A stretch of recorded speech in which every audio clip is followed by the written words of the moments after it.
let me start by saying that factory builders are not my kind of game. Let me finish by saying that I'm loving this one. Junkpunk is the fourth game from indie developer C Corp Tech, SCT. In Junkpunk, an adorable robot crash lands on a planet eerily like ours might be after a major environmental collapse. The moon looks awful familiar anyway, and so does the junk. Piles of different kinds of trash litter the ground. Your robot has some recipes and a laser ideal for destroying the trash. Your goal as the robot is to save the world, or at least pretty it up a little. You need to collect and recycle the trash in order to craft the items you need. There's tech to build, cable management, factory building, resource/inventory management, and tiers of crafting recipes. First things first, choose the correct difficulty for your gameplay.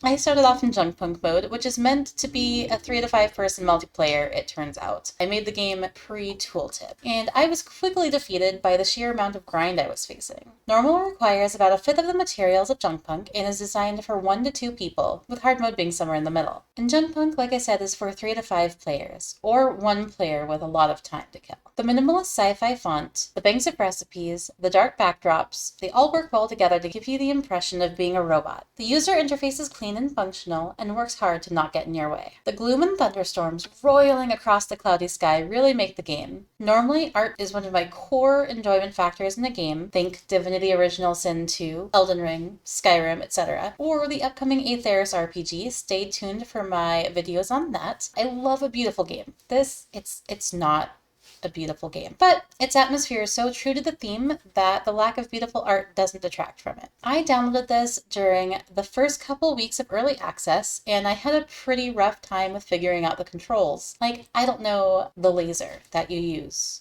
to make literally everything. Building a base and starting the farm materials were beyond me. I didn't even understand the point of the game. Developers have made a ton of progress by adding Monolith 1 and 2 to provide content for early access players. Each monolith provides hours of play in the form of crafting recipes. To be fair, I still don't totally understand the point of building a base for a robot that isn't affected by the elements. In the meantime, I have built a couple of Winchester Mystery House looking nightmares. However, once you figure out a storage system and how to efficiently break down raw materials into better raw materials and ingots, and finally the parts you need, you'll have a way better time. Make your way to Monolith 1 as quickly as possible to really get started, and keep storage containers at each major node. This is a game that is meant to take hours. Hours and hours of chill time.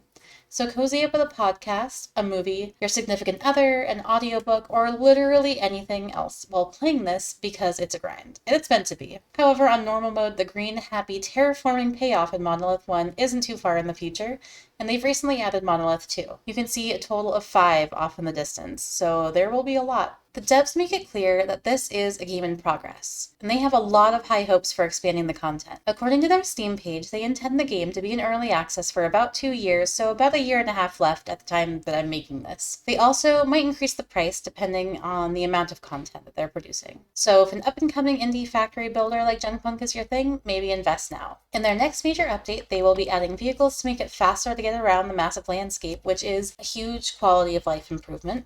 They also intend to add lore to the game, which I'm super excited about because you don't really understand what happened to this planet, just that you're there and you're trying to fix it. So I'm personally super excited for it. They also have a super ambitious plan for the world to grow and change as you terraform it. No idea how they're going to pull that off. Super excited to see it. As far as the negative comments and the drawbacks of the game, we have the lighting. I've seen that a lot in comments about how the day and the night shifts. It makes it hard to see, obviously, because it's night. The answer to that is that it's a planet, and that's how planets work with orbits. Take from that what you will. I would recommend, to make it easier on you, do your lasering and your collecting at night. Do your building and your organizing during the day cycle. It'll minimize your downtime. Another comment I've seen is that there's not enough content / it's boring. So absolutely that there is not a whole lot variety-wise. You use your laser, you break trash down, you turn it into other things. You spend a long time on inventory management, which is like my worst nightmare. But that's kind of how factory building games work. That's what the factory building genre is all about. It is a grind if that's not your kind of game. Totally understandable. This probably isn't your game. Super exciting to see what the devs come out with next. Like I said, they're working on lore and expanding the game, working on quality of life improvements, so I can't wait to see what's next. Monolith 2 did just come out this last month. I imagine that the next update is a little bit far in the future, but stay tuned because I will keep an eye on this game. Really easy beginner tips. I'll link it here. Thank you so much for watching. Like, subscribe, that whole thing.